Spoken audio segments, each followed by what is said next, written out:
성교로 흠뻑 젖기를 원하는데요. 하나님의 꿈을 우리 마음속에 함께 키우는 시간 되기를 소망합니다. 하나님 말씀 함께 나누겠습니다. 하나님의 샬롬 공동체라는 제목으로 함께 은혜 받으실 말씀은 요한복음 20장 19절에서 23절까지의 말씀입니다. 요한복음 20장 19절에서 23절까지의 말씀 저희 함께 교독하겠습니다. 19절 제가 먼저 봤습니다. 이날 곧 안식 후 첫날 저녁 때 제자들이 유대인들을 두려워하여 모인 곳에 문을 닫았더니 예수께서 오사 가운데 서서 이르시되 너희에게 평강이 있을지어다. 이 말씀을 하시고 손과 옆구리를 보이시니 제자들이 주를 보고 기뻐하더라. 예수께서 또 이르시되 너희에게 평강이 있을지어다. 아버지께서 나를 보내신 것 같이 나도 너희를 보내노라. 이 말씀을 하시고 그들을 향하여 숨을 내쉬며 이르시되 성령을 받으라. 함께 받습니다. 너희가 누구의 죄든지 사하면 사하여질 것이요 누구의 죄든지 그대로 두면 그대로 있으리라 하시니라. 아멘. 이번 베델 15차 선교대회 강사로 오신 신광선 목사님을 소개해 드립니다. 목사님은 현재 캔자스리에 있는 센츄럴 신학교의 선교학 교수로 지난 12년을 사역을 하셨습니다. 또 켈빈 신학교의 겸임 교수로도 이렇게 섬기시면서 한국과 미국을 오가면서 많은 후학들을 양성하고 또 선교사님들과 우리 성도님들에게 선교적인 삶이 무엇인지를 보여주시고 계십니다. 특별히 신 선교사님은 미셔널 처치, 우리 선교적인 교회 삶 이런 쪽으로 이론과 학문들을 정립하시고 교회가 실천할 수 있도록 컨설팅해 주시고 돕는 전문가이십니다. 미시건 켈빈 신학교와 트리니티 신학대학원을 박사과정을 졸업을 하셨습니다. 가족으로는 같이 오셨는데 김은경 사모님 그리고 우리 혜원이와 주아 이렇게 두 자녀와 함께 아름답게 하나님의 나라를 이 땅에 심어가고 계십니다. 오늘 제목이 아침 제목이 샬롬인데요. 우리 목사님 나오실 때, 선교사님 나오실, 우리 교수님 나오실 때 다 같이 샬롬으로 손을 흔들면서 우리 같이 한번 환영하겠습니다. 예, 교수님 나와주세요. 네, 샬롬 축복합니다. 네, 우리 교수님이 굉장히 이렇게 여러분 이렇게 멋있는 교수님이 계실까 싶습니다. 예, 참 이렇게 신실한 귀한 교수님이신데요. 예, 제가 이렇게 한국에서 총신대학원 또 일리노이 시카고에서 트리니티 신학대학원에 있을 때 같이 이렇게 교제했던 그런 친구 교수님인데 이렇게 지금 디아스포라 교회들과 미국 교회들을 세우는 선교적인 교회의 귀한 사명자로 쓰임 받는 게 너무나 감사합니다. 다시 한번 우리 따뜻한 박수로 우리 환영해드리겠습니다. 예, 반갑습니다. 와서 이렇게 교회 도착하니까 바로 넥타이를 먼저 풀으라고 하더라고요. 그래서 이 교회의 전통인 이런 태어나서 이렇게 화려한 색상의 넥타이는 처음 해보는데 열방에 담겨 있는 그런 넥타이 같아요. 그래서 이렇게 주시고 그리고 또 마이크도 채워주시고 우리 오랫동안 같이 교제하던 우리 이도남 목사님 교회에서 이렇게 또 귀한 의미 있는 그런 시간이 될 수 있는 이런 기회를 허락해 주신 것 너무 감사드립니다. 제가 잠깐 기도하고 우리 시작할까요? 하나님, 이 시간 우리에게 말씀해 주시고 우리로 하여금 생각하게 하시고 움직이게 하시고 살아내게 해 주옵소서. 오늘도 우리와 함께 하시고 이 시간을 이끌어 주실 성령님만 의지합니다. 예수님의 이름으로 기도드립니다.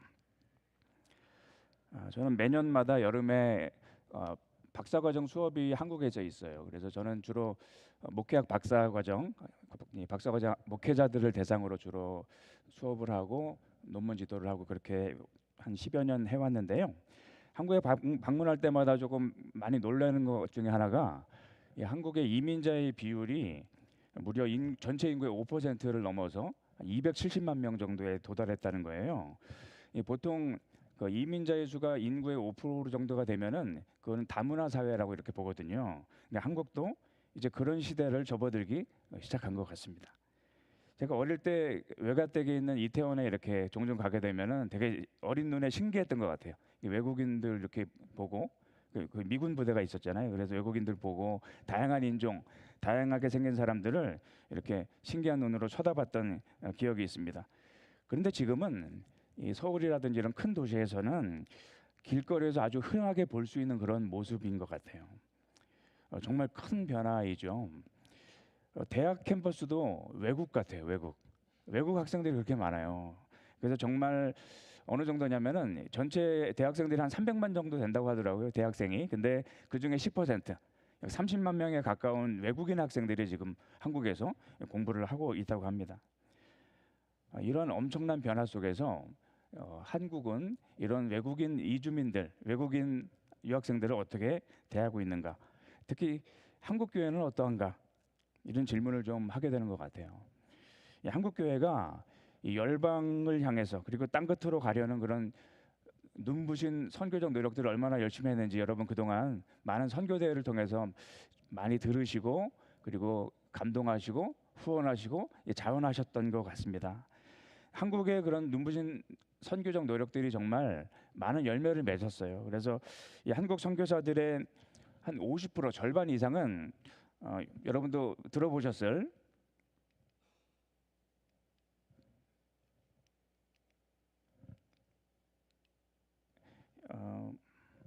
예, 좋습니다.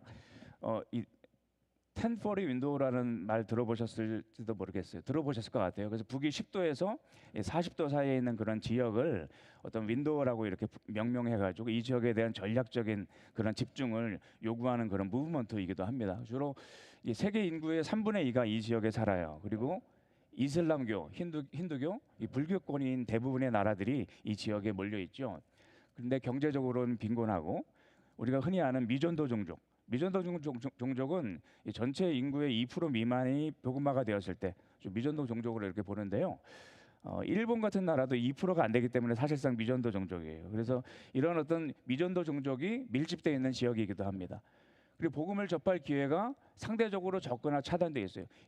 미국도 예수를 믿지 않는 이들이 1억 명이 넘어요. 미국만 해도요. 하지만 상대적으로 복음을 접할 수 있는 기회가 많잖아요. 그렇죠? 하지만 이 템퍼리 윈도우 지역은 그렇지가 못하다는 거예요.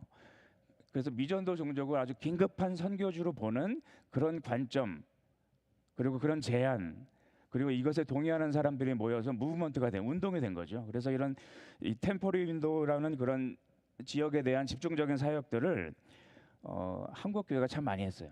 참 잘했어요. 한국의 장기 선교사의 50% 이상이 이 템퍼리 윈도우 지역에서 사역을 하고 있습니다. 세계에서 가장 많은 선교사를 파송하고 있는 나라가 미국이잖아요. 지금도 사실은 독보적이거든요. 미국이 많은 세계 선교에 많은 기여를 했어요. 근데 미국과 비교를 해도 비율적으로는 상당히 높은 비율이에요. 미국의 선교사들은 사실은 굉장히 적은 퍼센트지만이 사실은 이 지역에서 사역을 해왔고 지금은 그 부분에 대한 반성이 많이 일어나면서 여러 가지 인력이라든지 재정이라든지 이런 부분들을 이 지역에 더 많이 배치해야 된다라는 그런 자성들이 좀 있었던 것도 사실입니다. 미국의 교회 단기 팀들은 어떨까요? 단기 팀들은 주로 어디를 많이 갑니까? 여러분 주변에 보시면은 주로 이 중남미, 이 카리브해 지역에 있는 대표적으로 멕시코를 제일 많이 가요.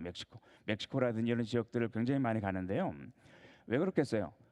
일단 비용이 적게 들고 가깝잖아요, 그렇죠? 그리고 대부분 단기 선교를 뭐 2, 3주 이렇게 오래 가지는 못하잖아요. 대부분 일주일 정도의 짧은 기간이기 때문에 상대적으로 짧고 비용도 적게 드는 그런 지역으로 멕시코나 그런 카리브해 인근 중남미 지역으로 가는 경향이 압도적으로 많습니다. 압도적으로요. 한국 교회는 어떨 것 같아요? 지리적으로 가깝기 때문에 이 한국 교회 단기 팀의 60, 70%가 이 템퍼리 윈도우 지역으로 가요. 지리적으로 가깝고 그리고 복음이 정말 절실하게 필요하다고 하는 이 그동안 이 템퍼리 윈도우라는 이 무브먼트에 대한 강조가 굉장히 많았어요. 한국 교회에 많은 선교 단체들, 많은 지역 교회들, 많은 교단들 협력하고 집중해서 이 지역에 대한 그런 선교적인 헌신과 노력을 많이 해온 것이 사실입니다. 그래서 정말 아름다운 열매들이 많이 있었어요. 저는 이 베들교회도 이렇게 단기 선교팀을 많이 보내더라고요. 여기 와서 이야기를 들으면서 한 가지 놀란 것이 있는데 주로 이렇게 지역이 어딘지 좀 궁금했어요. 그래서 저는 당연히 이제 여기도 미주 지역이기 때문에 가까운 중남미 지역이겠거니 했는데 보니까 주로 뭐 인도나 뭐 네팔이나 트르키에나 이 템포리 인도 지역에 속한 그런 지역으로 그것도 짧은 단기 선교팀을 보내고 있는 교회라는 것을 좀 보면서 이 교회가 어떤 것에 관심을 두고 어떤 것에 자원과 열정을 투자하려고 하는지 이런 부분들을 볼 수 있는 실제적인 액션이잖아요. 어떤 그냥 말로만 하는 이런 것이 아니라 실제로 그런 지역의 재정과 인력을 파송해서 사역을 돕도록 하는 이런 부분들을 보면서 참 훌륭하다는 생각을 좀 많이 했습니다. 좀 이게 마음이 참 느껴졌어요. 이 교회가 어떤 부분에 강조를 점을 두고 집중하려고 하는가 이런 것들은 사실은 교회를 연구할 때는 돈을 어디에 쓰는가 그 교회가 실제로 말은 우리가 선교를 막 얘기해요. 근데 돈은 별로 쓰지 않아요. 만약에 예산이나 이런 부분에 그러면은 교회를 연구할 때 이게 정말 진실하게 진정으로 그런 부분에 투자를 하고 있는가 이렇게 퀘스천을 좀 하게 되잖아요. 근데 그런 영역에조차도 이제 좀 긍정적으로 생각하고 마음속으로 좀 좋은 이미지, 좋은 인상들을 좀 받게 되는 그런 부분 중에 하나였습니다. 이 미전도 종족은 여전히 성경의 중요한 주제 중에 하나예요. 이 한국교회와 이민교회가 열정이 있는 영역이기도 합니다. 이 미전도 종족에 대한 전통적인 사역들은 앞으로도 계속될 필요가 있어요. 그리고 전통적인 방식으로는 이 복음을 증언하지 못하는 그런 지역도 정말 많거든요. 이 템포리 윈도우 지역에는요. 그래서 주로 NGO라든지 그런 어떤 지역 사회의 개발을 돕는 이런 사역들도 굉장히 중요한 요소 중에 하나입니다. 그래서 이런 부분에 대한 선교적 노력, 이런 양 방향의 노력들이 둘 다 매우 중요하기 때문에 이 지역에 대한 선교사들에 대한 기도와 후원은 앞으로도 계속 강화될 필요가 있어요. 비록 우리가 이 선교대회를 통해서 우리가 모두 선교사라고 했잖아요. 그럼 뭐예요? 여기가 어디예요? 여기가 선교지라는 이야기잖아요. 맞습니까? 우리가 말로만 그냥 우리는 선교사 이렇게 하는 게 아니잖아요. 실제로 정말 이곳이 선교지로 믿는다면 우리는 선교사로 살아가는 거예요. 정말 이곳이 선교지라면 무슨 말이에요? 우리가 이곳으로 파송을 받았다는 이야기잖아요. 그래서 그런 이야기들 우리가 오늘 내일 좀 많이 하게 될 텐데요. 그럼에도 불구하고 이런 미전도 종족에 대한 성경의 중요한 메시지 그리고 그 부분에 대한 강조, 기도 후원은 계속해서 강화될 필요가 있다 이렇게 말씀을 좀 드리고 싶어요. 열방에 대한 한국교회 그리고 이민교회의 헌신과 사역이 정말 아름답고 훌륭해요. 하지만 동시에 그 열방이 지금 한국으로 몰려들고 있어요. 우리가 열방을 향해 갔잖아요. 근데 그 열방이 한국으로 몰려들고 있는 거예요. 그것도 사실입니다. 그리고 이들 중에 상당수는요 공부를 마치거나 약정된 어떤 근로 계약이 종료되면은 목적한 바를 이루고 본국으로 돌아가게 될 사람들이 상당히 많아요. 열방으로 나아가서 복음과 헌신과 물질로 이 선교지의 사람들을 섬기는 것처럼 한국 교회는 이 몰려드는 열방을 맞이하고 환대하며 이들을 섬길 준비가 되어 있는가? 이 부분에 대한 한국 교회의 현재의 모습은 굉장히 초기적인 단계이거나 아직은 잘 준비가 되어 있지 않은 것도 사실이라고 말씀드릴 수밖에 없는 것 같습니다. 하지만 좋은 소식은 뭐냐면요. 이런 부분에 대한 관심을 가지고 이들에 대해서 어떻게 우리가 이들을 맞이하고 환대하고 대할 것인가 연구하고 사역을 만들고 사역자들을 세우고 이런 교회들이 점점 늘어나고 있다라는 거. 이런 부분들은 정말 감사하고 좋은 소식이라고 생각합니다. 이민자가 많다 보니까 이 한국에 거주하는 이민자들, 외국인 이민자들, 이주민들이 겪는 어려움에 대한 이야기들을 뉴스를 통해서 종종 이렇게 듣게 됩니다. 여러분 어떤 생각이 좀 드세요? 그런 이야기를 들으면 같은 일을 해도 이민자가 감히 한국인과 같은 임금을 받아? 외국인들이 우리 동네에 점점 많이 들어오는 것 같아. 이런 부분들에 대해서 못마땅하게 생각하는 이민자에 대해서 호의적이지 않은 정서는 한국도 예외는 아닙니다. 저도 미국에서 신학교에서 일하고 있는 외국인 노동자예요. 남의 일 같지 않은 것 같아요. 한국의 외국인 이민자들이 겪는 어려움에 대해서 들을 때마다 왠지 공감하게 됩니다. 여러분 어떠세요? 남의 일 같지 않고 공감하게 되고 그런 감정들을 우리는 조금 더 많이 느끼는 것 같아요. 어떤 학생은 공부를 마치고 한국으로 돌아가서 이 외국인들을 돕는 사역을 하고 싶다라는 학생도 있었어요. 저들도 이런 것들이 필요할 텐데 하는 것을 알 것 같다는 거예요. 다문화 가정의 아이들은 이런 부분을 도와주면 좋을 텐데 좀 알 것 같아요. 남의 일이 아니에요. 왠지 모를 공감을 하게 됩니다. 이민 생활이 오래되신 분들 여기도 많으실 것 같아요. 저도 이제 겨우 20여 년 조금 넘은 것 같거든요. 이민 생활을 30년, 40년 오래되신 분들도요. 문득문득 집에 가고 싶다라는 생각을 하게 될 때가 있어요. 뭐 막상 한국에 집이 있는 것도 아니에요. 뭐 다 팔고 왔어요. 이제 아무것도 없어요. 그런데 집에 가고 싶어요. 열심히 최선을 다해 살고 있지만 왠지 그 뿌리가 없는 듯한 그 허전함, 불안정함 이런 경험들을 여전히 하게 된다는 거죠. 특히 이민 1.5세들, 2세, 3세들도 많으실 것 같아요. 하지만 특히 이민 1세대로 살아오신 분들, 드라마 제목처럼 정말 폭삭 속았수다. 정말 수고 많으셨다고 말씀드리고 싶어요. 이민자가 그다지 환영받지 못하는 그런 현상, 그것은 지금은 사실 전 세계적인 현상으로 보입니다. 유럽도 비슷해요. 그리고 한국도 유사합니다. 그리고 우리가 사는 곳도 그런 일들을 우리가 보고 듣고 경험하고 있잖아요. 위축되고 소외된 듯한 이민자들의 모습은요, 이 초기 그리스도인 공동체의 모습하고 닮은 부분이 있어요. 그래서 오늘 요한복음 20장 오늘 본문을 같이 좀 살펴보기를 원합니다. 요한복음 20장 19절이에요. 한번 같이 읽어주시겠어요? 시작.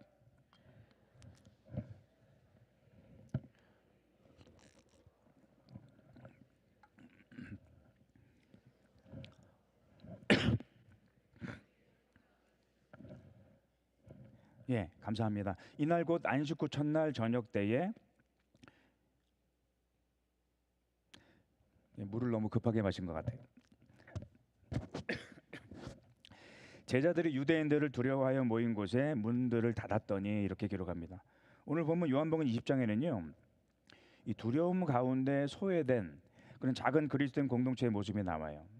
이들은 얼마 전까지만 해도 이 하나님의 심판의 날이 그냥 확 임해가지고 악한 세력을 다 멸하시고 왕으로 군림하실 예수님의 행보를 기대했던 사람들이었어요.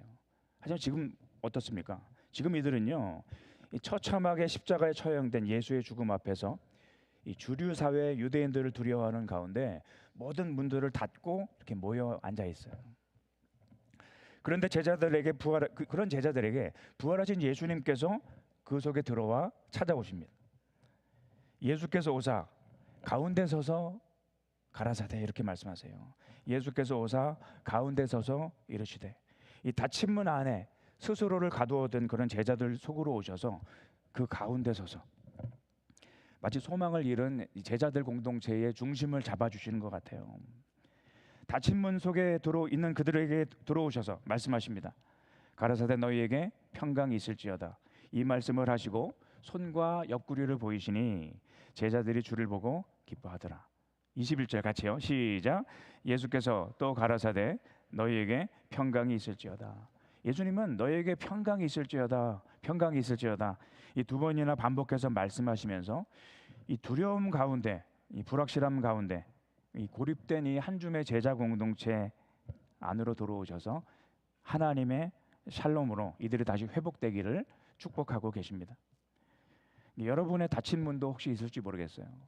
스스로 닫고 스스로 고립시킨 여러분의 닫힌 문 안에도 그분이 들어오셔가지고 너희에게 평강이 있을지어다, 샬롬 하고 인사하시고 축복하시는 예수님의 세밀한 음성을 여러분도 들으실 수 있는 축복이 있기를 간절히 바랍니다. 19절과 21절에 이 평강이라고 번역된 이 에이레네라는 헬라어인데요, 히브리 말은 우리한테 더 익숙해요. 뭐예요? 샬롬이라는 히브리 말입니다. 샬롬. 이 샬롬이라는 이 단어는 굉장히 정말 이 풍부한 내용들을 담고 있는 그런 단어예요. 온전함과 조화, 이 번성과 생명의 충만함을 의미하는 것이 바로 이 샬롬입니다. 샬롬. 이 죄로 망가지기 전에 이 하나님이 처음 창조하신 세상은 이런 하나님의 샬롬으로 충만한 그런 세상이었어요. 샬롬은 단순한 평화와 안녕을 이야기하기보다는 이 천지를 창조하시고 구속하시고 이 새 창조를 이끄시는 하나님의 훨씬 더 크고 웅장한 그런 목적과 관련이 깊습니다. 이 성경의 첫 장 뭐예요? 창세기 1장과 2장은 무엇을 기록합니까? 창세기 1, 2장은 우리가 잘 아는 것처럼 창조를 기록하고 있어요. 창조 이야기. 이 창세기 1, 2장에서 하나님은 세상을 창조하시고는요 뭐라고 말씀하세요? 보시기에 좋았다라고 말씀하시고요. 그분의 형상을 닮은 인간을 창조하시고는 보시기에 심히 좋았다라 이렇게 말씀하십니다. 이것은 이 하나님의 샬롬으로 풍성한 상태였어요. 이 타락하기 전 원래의 세상, 원래 창조된 세상은 말이에요. 이 하나님의 샬롬, 이 꽉 찬 행복의 상태. 이 예배당 자체가 행복과 평안으로 꽉 차 있는 상태. 이런 것을 우리가 샬롬이라고 말할 수 있어요. 하지만 하나님을 인간은 무시하고 자기가 자기 인생의 주인 노릇하려고 했습니다. 그래서 그런 죄와 타락으로 인해서 이 세상은 이 불협화음을 내기 시작해요. 온전함과 조화, 이 번성과 생명의 충만함을 잃어버리기 시작합니다. 죄와 불순종, 전쟁이 나고요. 사람이 죽어요. 분쟁과 분열과 흩어짐과 성경은 피조물 전체가 신음하며 망가져 있다라고 증언하고 있습니다. 하나님의 샬롬이 줄어든 세상, 하나님의 샬롬이 줄어든 세상, 그것이 지금 저와 여러분이 살아가고 있는 세상입니다. 다행인 것은 뭐예요? 하나님이 이렇게 오늘처럼 비도 주시고 해도 주시고 의료기술로 지식으로 과학 문명으로 이런 모든 하나님의 일반 은혜로 모든 이들에게 주시는 일반 은혜를 통해서 이 세상에 정말 사람이 도저히 살아갈 수 없는 지경에 이르지 않도록 붙잡고 계시다는 거예요.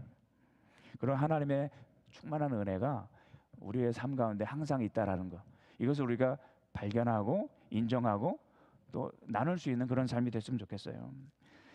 자, 성경의 처음은 창세기 1, 2장입니다. 성경의 끝은 어디예요? 계시록 21, 22장이잖아요. 계시록 21장, 22장에서 묘사하고 있는 새 하늘과 새 땅,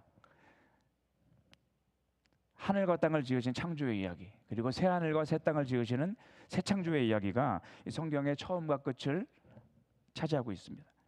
이런 하나님의 샬롬으로 온전히 회복된 세상을 보여주고 있는 것이 성경의 처음과 끝이라는 거죠. 계시록 21장에 보면 이렇게 기록합니다. 21장 5절 한번 읽어주시겠어요? 시작. 보좌에 앉으신 이가 이르시되 보라 내가 만물을 새롭게 하노라. 보라 내가 만물을 새롭게 하노라. 하나님께서 이렇게 선포하고 계세요. 그래서 창세기 1, 2장은 무슨 이야기예요?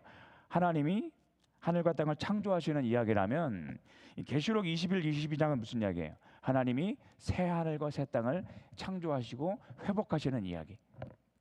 자, 그럼 뭐예요? 성경의 대부분을 차지하고 있는 이 창세기 3장부터 계시록 20장까지는 무슨 이야기입니까? 하나님이 이 망가진 세상을 온전히 그분의 샬롬으로 그분의 나라로 회복시키시는 하나님이 하시는 선교의 이야기가 기록된 것이 바로 우리가 읽고 묵상하는 성경이라는 거죠. 교회는 이 이야기 속을 살아가는 존재들이에요. 우리에게 다른 이야기는 없습니다. 세상을 창조하신 하나님, 그리고 온전히 새롭게 새 창조를 회복하실 하나님, 그리고 이를 위해서 일하고 계시는 God is missionary가 하나님은 선교하시는 하나님이에요. 하나님은 선교사 하나님, 그분이 일하고 계시다는 것. 아까 기도하신 분이 그렇게 기도하셨던 것 같아요. 선교의 주인이 되시는 예수님이시라고. 정말 마음에 감동이 있었습니다. 선교의 주인은 누구예요? 선교의 주체는 누굽니까? 선교는 교회가 하는 것이 아니에요. 선교는 누가 하는 거예요? 삼위일체 하나님께서 주권적으로 하시는 거예요. 그럼 교회는 뭡니까? 그런 하나님이 하시는 선교에 부름받고 동참하고 참여하는 그런 영광스러운 존재가 바로 이 하나님 백성 공동체인 교회라는 거 우리가 기억할 수 있으면 좋겠습니다. 오늘 20절에 보면은요, 부활하신 예수께서 손과 옆구리를 보이시면서 자기 자신이 온전한 그런 하나님의 나라의 실체, 온전함과 충만한 샬롬의 실체가 되심을 알려주세요. 언제나 예수님의 가르침의 핵심은 뭘까요? 예수님의 가르침의 핵심 메시지는 바로 하나님의 나라였어요. 하나님 나라. 예수님은 가시는 곳마다 하나님의 나라를 선포하십니다. 하나님의 샬롬으로 충만한 그분의 나라. 그분이 가시는 곳마다 귀신이 떠나가요. 어둠이 물러나고 병든 자, 죽은 자가 일어납니다. 치유와 회복이 일어났어요. 예수님이 바로 그런 온전함과 풍성함, 이 번성과 생명으로 충만한 이 하나님 나라의 실체가 되신다는 것. 오늘도 제자 공동체에게 오셔가지고 그것을 보여주고 계시다라고 생각합니다. 예수님과 그분의 사역을 통해서 우리는요, 인간의 눈높이에서 하나님이 어떤 분이신지를 알 수 있게 된 거예요. 하나님의 나라가 무엇인지 이미 성취된 현재, 아직 완전히 성취되지는 않았지만 다가올 미래, 이런 부분들을 우리가 하나님의 나라라는 것을 예수님의 그런 삶과 메시지를 통해서 깨달을 수 있는 것, 이것 또한 하나님의 은혜 아니겠습니까? 그렇지 않았으면 우리가 인간의 눈높이에서 하나님의 사랑과 공의와 하나님의 계획이 무엇인지를 온전히 알기는 어려웠을 거예요. 부활하신 예수께서 오시기 전 오늘 본문의 제자 공동체에게는 이 하나님의 샬롬이 충분하지 못했어요. 이 소외된, 이 닫힌 문 안에 있는 작은 공동체는 이 풍성하고 조화로운 하나님의 샬롬하고는 거리가 있어 보입니다. 오히려 그들의 두려움, 결핍, 소외감이 더 선명하게 드러나는 것 같아요. 이 소외된 공동체에 속하는 것은 기분 좋은 경험입니까? 그렇지 않은 것 같아요. 결코 기분 좋은 경험이 아니에요. 만약 저도 한국에서 태어나서 거기서만 자랐다면은 적어도 인종적 소수자, 마이너리티로 살아가는 것에 대한 불편함, 어색함, 두려움, 억울함, 혹은 분노, 이런 것들을 거의 느끼지 못했거나 별로 체감하지 못했을 것 같습니다. 내가 적어도 인종적으로는 메이저리티예요. 이 주류 사회의 일원인 거죠. 그러나 이민자의 삶의 경험은 비호감과 소외감을 겪어야 했던 이 초기 그리스도인들의 공동체의 모습을 우리가 이해하는데 그래도 꽤 도움이 되는 것 같아요. 이 잠긴 문 안의 작은 제자 공동체는 사회적으로 무력하고 이 주류 유대인들에게 해를 입을까 두려워하는 연약하고 소외된 공동체의 모습입니다. 그런데 하나님은 도대체 왜 이제 막 시작하는 이런 작은 그리스도인 공동체를 사회적인 중심이 아닌 이런 주변부에 두셨을까 궁금해져요. 이 사도 베드로는 초기 그리스도인 공동체를 다음과 같이 표현했어요. 우리 베드로전서 2장 11절인데요. 아마 같이 읽어주시겠어요? 시작. 사랑하는 자들아, 나그네와 행인 같은 너희를 권하노니. 나그네와 행인이라는 것은 어떤 뜻일까요? 이것은 이 집 밖에 있는 사람, 외부인, 외국인, 이런 의미를 기본적으로는 가지고 있어요. 그리고 모임에 끼지 못하는 사람, 좀 슬프잖아요, 그렇죠? 모임에 끼지 못해요. 뭔가 일시적인 거주자, 이런 의미를 가지고 있는 단어가 나그네와 행인이라는 겁니다. 나그네와 행인, 거류민, resident aliens, 이렇게 표현해요. 어떤 목적을 위해서 잠깐 머무는 사람들, 이런 이들이 나그네와 행인이라는 거죠. 거주할 자격은 있지만 진정한 시민은 아닌 이런 존재가 나그네와 행인 같은 이들이에요. 바로 이주민, 이민자라고도 볼 수 있지 않겠습니까? 나그네와 행인 같다는 것은 이 베드로가 초기 그리스도인들에게 너희들의 영원한 집이 어디인지를 깨닫게 해주는 그런 호칭이기도 했다고 생각합니다. 사도 바울도요, 이 빌립보서 3장 20절에 의하면 뭐라고 말해요? 우리의 시민권은 어디에 있다고요? 우리의 시민권은 하늘에 있는지라, 이렇게 말하잖아요. 그래서 이 땅의 영원한 집이 아니고 나그네와 행인처럼 어떤 하나님의 위대한 어떤 목적을 위해서 잠깐 보냄받아서 살아가는 그런 어떤 하나님의 나라가 완전히 올 때까지 그런 목적을 가지고 거주하는 이들이라고 칭하고 있어요. 나그네와 행인 같은 이들에게 이야기한다라면서 편지를 쓰고 있다는 거죠. 요한복음 20장을 다시 볼까요? 21절로 23절입니다. 예수께서 또 가라사대 너희에게 평강이 있을지어다. 아버지께서 나를 보내신 것 같이 나도 너희를 보내노라. 이 말씀을 하시고 저희를 향하여 숨을 내쉬며 가라사대 성령을 받으라. 너희가 네 죄든 사하면 사하여질 것이요 네 죄든지 그대로 두면 그대로 있으리라 하시니라. 이 짧은 본문에는 이 교회를 세상 가운데로 보내시는 이 삼위일체 하나님의 연합의 사역의 모습이 아름답게 그려져 있습니다. 교회는 이 하나님의 샬롬을 가진 용서와 화해의 공동체예요.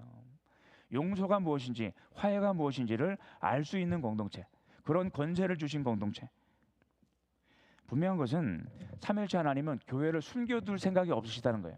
하나님은 교회를 절대 숨겨두지 않으세요. 교회를 숨겨두지 않으시고 어디로 보내십니까? 세상 속으로 보내세요.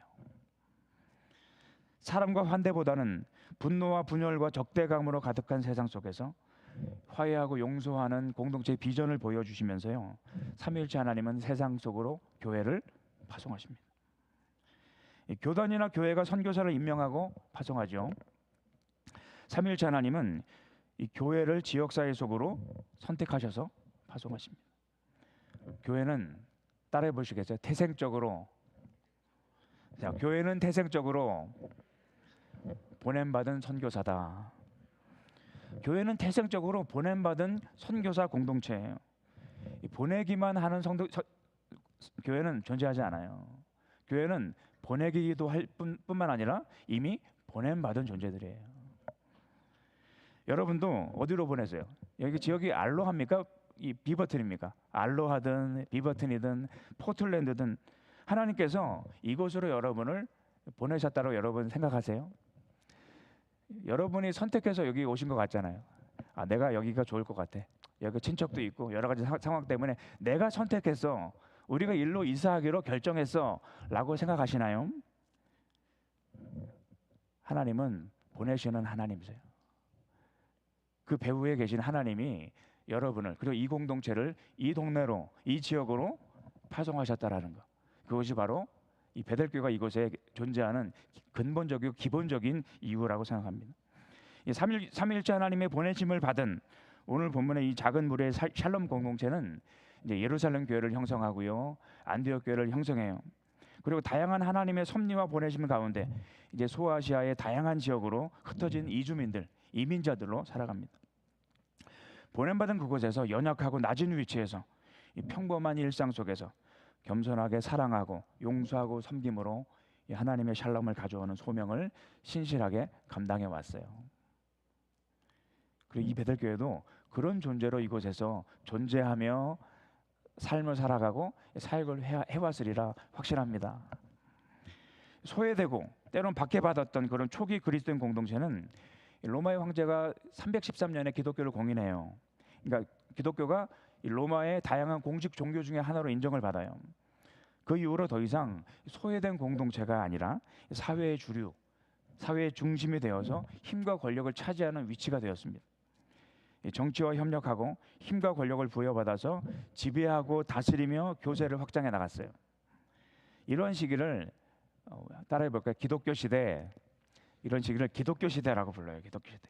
하지만 1000년 이상 지속되어 온 이런 현상은요, 유럽은 물론이고 미국에서도 이미 1950년대부터는 이 급격한 사회 문화적인 그런 변화를 경험합니다. 그러면서 기독교가 외면받고 쇠퇴하기 시작해요. 그리고 기독교 시대라는 이런 현상에 종말을 맞이합니다. 유럽과 북미에서 일어난 이런 현상을 이 기독교 시대 후의 시대다라고 해가지고 따라해 볼까요? 후기 기독교 시대. 예, 새벽인데도 여러분 아주 훌륭합니다. 아주 잘 따라하시는 것 같아요. 이 후기 기독교 시대에는 몇 가지 특징들을 좀 보여주는데요. 먼저 중심부에서 주변부로. 전에는 중심부였어요. 교회라는 그런 공동체 자체가 이 정치와 사회와 세상의 중심, 문화의 중심이었다면 이제는 이 주변부로 밀려나는 그런 현상들을 이 후기 기독교 시대의 특징으로 봅니다. 또 하나는 뭐예요? 다수에서 소수로. 전에는 우리가 다수였어요. 근데 점점점 그 숫자들이 변하는, 소수가 되는 이런 부분들을 이 북미와 유럽에서는 경험하고 있다는 거죠. 이 정착민에서 체류자로. 정착민은 뭐예요? 여기가 우리가 터줏대감이에요. 내가 여기 자리 잡은 그런 정착민. 하지만 이제는 나그네, 망명자, 순례자 같은 그런 모드로 살아갈 수밖에 없는 그런 어떤 변화를 경험하고 있다는 거죠. 이 특권에서 다원성으로. 전에는 교회가 어떤 특권층을 형성했어요. 하지만 지금은 많은 비영리 단체 중에 하나인 것처럼 교회를 간주하는 그런 흐름들이 사실은 많이 있다라는 거죠. 통제에서 증거로. 전에는 중심부에 차지하고 있었기 때문에 통제할 수 있었어요. 회심하지 않거나 말을 듣지 않으면 뭔가 이렇게 불이익을 준다거나 이런 일들이 사실 중세 시대에도 있었던 것이 사실입니다. 하지만 그런 통제력을 상실했어요. 지금은 어떻게 영향력을 발휘할 수 있어요? 오직 진실한 증언을 통해서만 영향력을 발휘할 수 있는 그런 시대라는 거죠. 유지에서 선교로. 전에는 기독교의 현상만 유지하면은 사람들도 항상 많이 있었고 됐던 그런 시대였다면 지금은 이 경쟁적인 환경에서 다양한 종교, 다양한 문화, 다양한 어떤 가치들, 세계관 이런 것 사이에서 경쟁적으로 사역하고 선교해야 되는 그런 시대다라는 거죠. 제도에서 운동으로. 전에는 제도적 운영이 중요했어요. 우리가 중심을 차지하고 있고 그냥 제도적으로 어떻게 이것을 잘 운영할 것인가에 관심을 두는 것으로 충분했다면 지금은 그것이 아니라 일종의 무브먼트로서 기독교 공동체, 기독교 운동이 나아가야 된다라는 것들을 보여주는 것이 이 후기 기독교 시대의 특징이다라고 말할 수 있습니다. 자, 북미와 유럽에서 일어나는 현상들, 사실 이 나그네와 행인 같은 이민자 공동체는 저와 여러분에게는 사실 그렇게 낯선 현상은 아닌 것 같아요. 우리는 이미 이런 환경에 최적화된 공동체라고 저는 생각합니다. 우리는 원래 주변부였어요. 우리는 원래 소수였습니다. 우리는 원래 나그네고 순례자였어요. 우리는 통제력을 가진 적도 없어요. 여러 공동체들 속에서 섬기고 증언함을 통해서 우리는 자리 잡고 그렇게 성장해 왔잖아요. 우리는 유지해야 될 대단한 기반이 있는 것도 아니었고요. 주변부 공동체로서의 나름의 선교적 사역들을 우리가 잘 감당해 왔습니다. 그리고 나름대로의 소명과 열정을 가지고 기독교 운동, 선교 운동에도 열심히 동참해 온 것이 저는 이민교회가 가진 그런 특징이고 어떤 자산이라고 생각해요.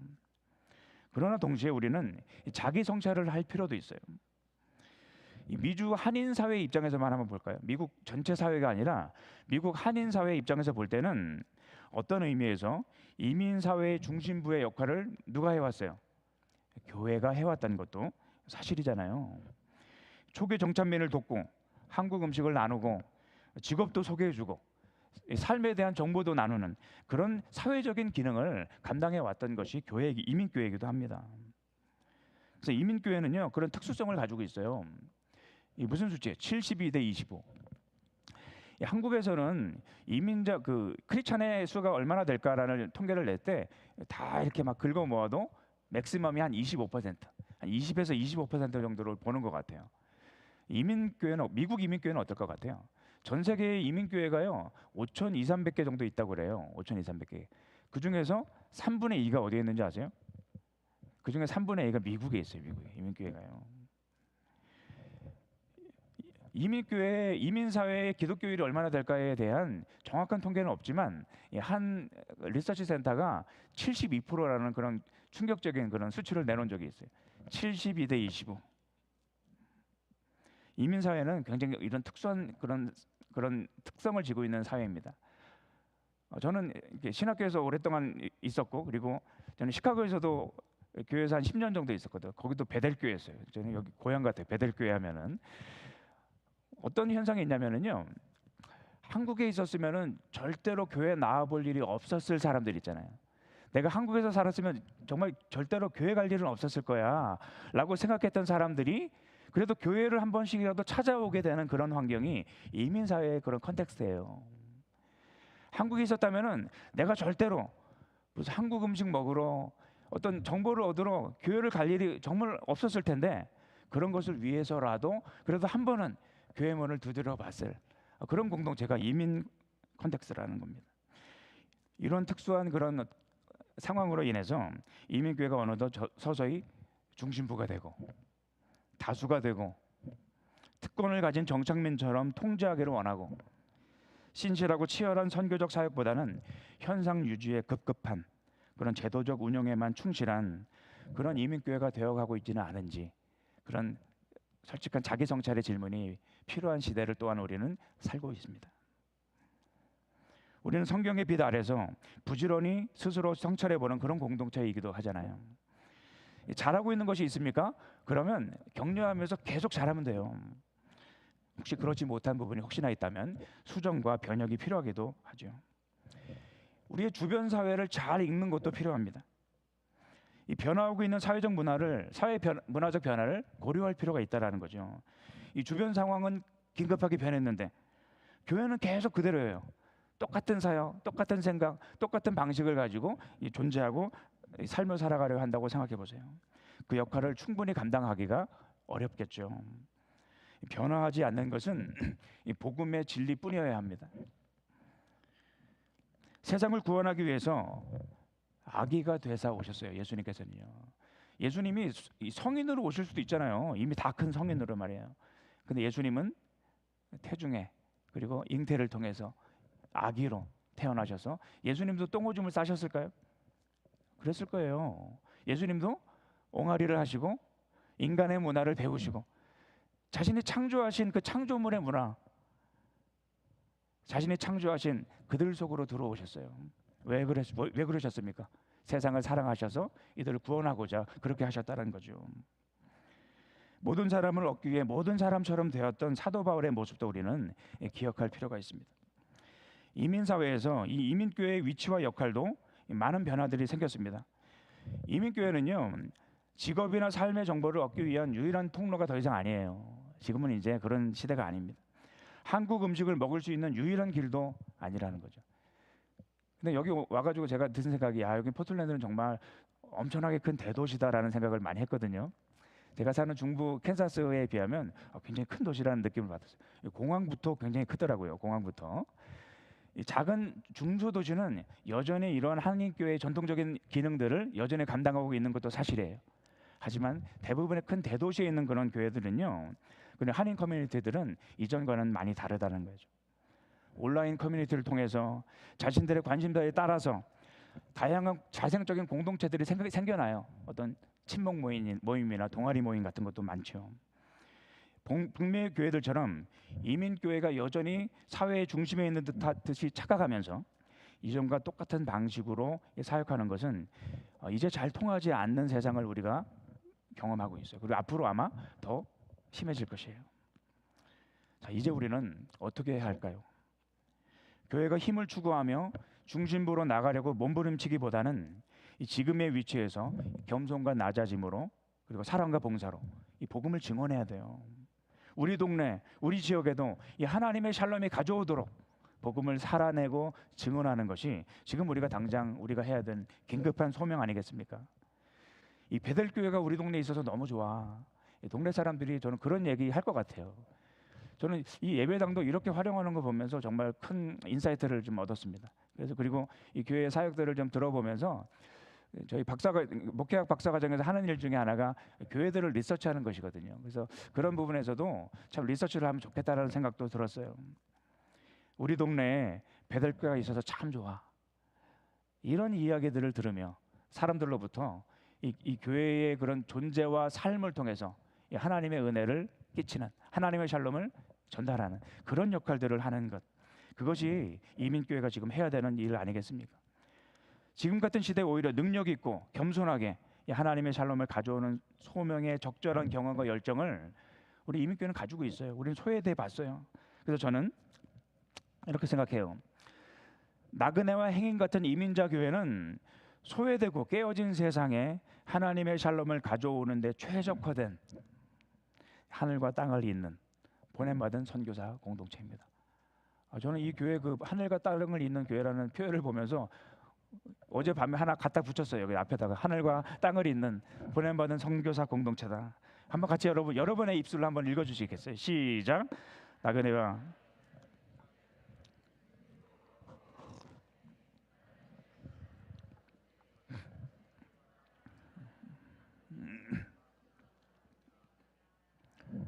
우리는 나그네 되어 보았고요, 소외되어 봤어요. 이주민으로서 염려, 두려움, 억울함, 분노가 무엇인지도 잘 알아요. 우리는 공감할 수 있는 경험적 기반도 가지고 있습니다. 이 지역에 소외된 사람들은 누구일까요? 이 지역에는 어떤 종류의, 어떤 사연을 가진 난민들이 존재하고 거주하고 있습니까? 어떤 나그네와 행인 같은 이주민들이 우리 곁에, 우리 동네에, 우리 이웃에 살아가고 있나요?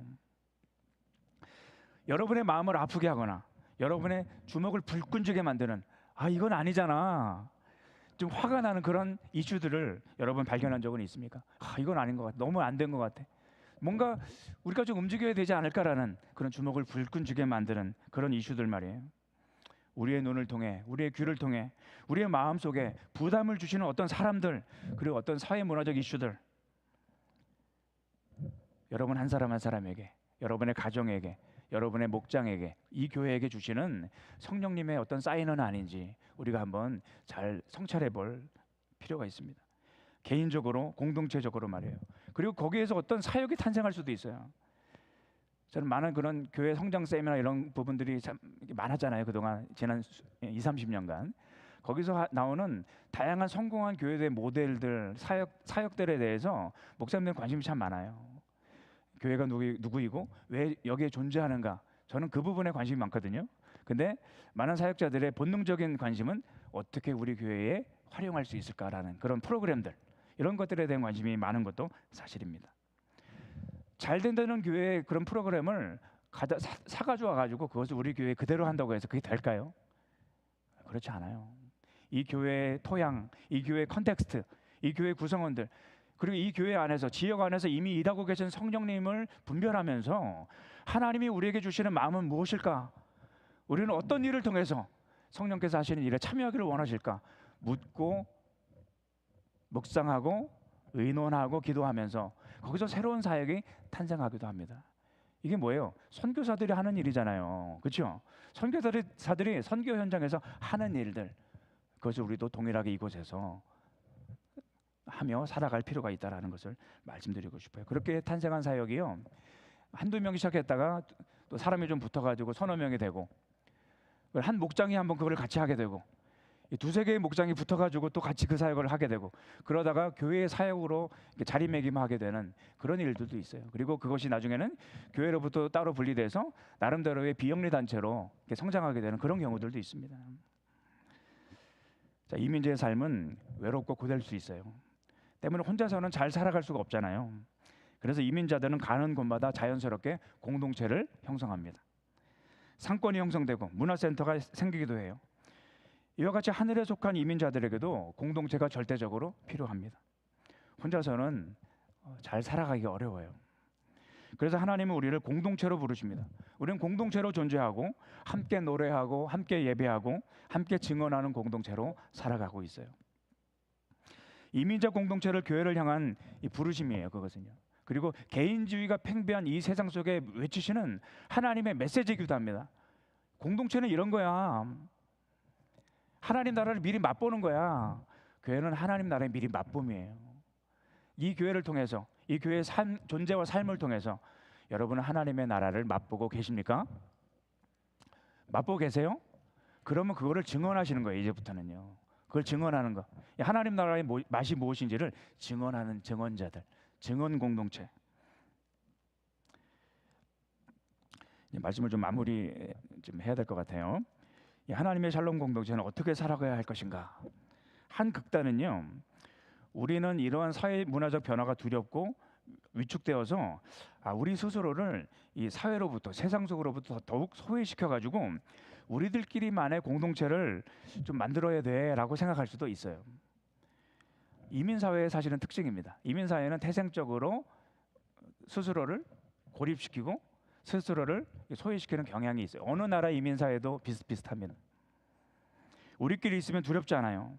우리는 세상과 다르다는 생각에만 몰두하게 됩니다.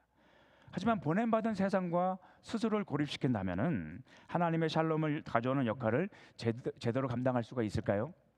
그러기가 어렵겠죠. 또 다른 극단은 뭐예요? 더 커지고 더 많아지고 더 성장해야 돼라는 그런 야심에 사로잡히는 겁니다. 이대로 가다가는 교회가 더 작아지고 문을 닫을 수도 있어. 경쟁 구도, 하나님 나라의 관점을 가지고 협력하며 살아가는 것이 아니라 주변 교회와도 경쟁 구도를 가지고 막 살아가요. 그러다 보니까 어떻게 돼요? 주변 문화에 무분별하게 순응하게 됩니다.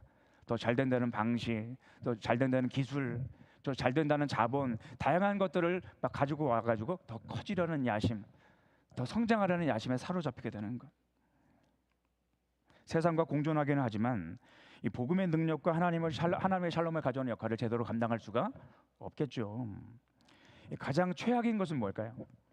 주변 문화에 무분별하게 순응하면서 동시에 스스로를 고립시켜서 보냄받은 세상에 별로 도움이 되지 않는, 아무런 기여도 하지 않는 공동체를 구성하는 것. 이것이 가장 최악의 모습이라고 생각합니다. 가장 최선인 것은 뭐예요?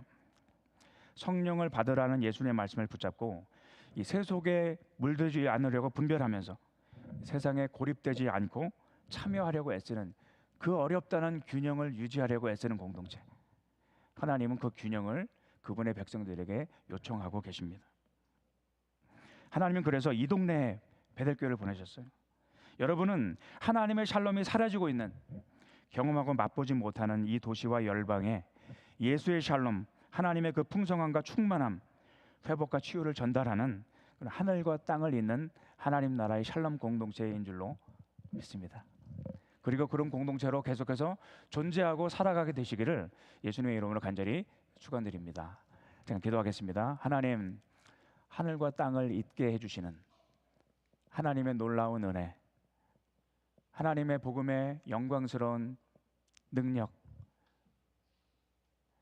성령의 충만함, 하나님, 주께서 우리에게 주신 이런 놀라운 은혜의 복음들을, 하나님 나라의 맛을, 하나님의 샬롬을 보냄받은 이곳에서, 우리 동네에서, 가정에서, 지역사회에서, 오레곤에서, 미국에서, 그리고 열방까지 이르도록 이런 하나님의 샬롬, 하나님 나라의 복음을 증언하고 살아내는 그런 공동체로 이 베들교회가 앞으로 계속해서 살아낼 수 있도록 주님 붙들어 주시고 이끄시고 인도해 주옵소서. 예수님의 이름으로 기도합니다.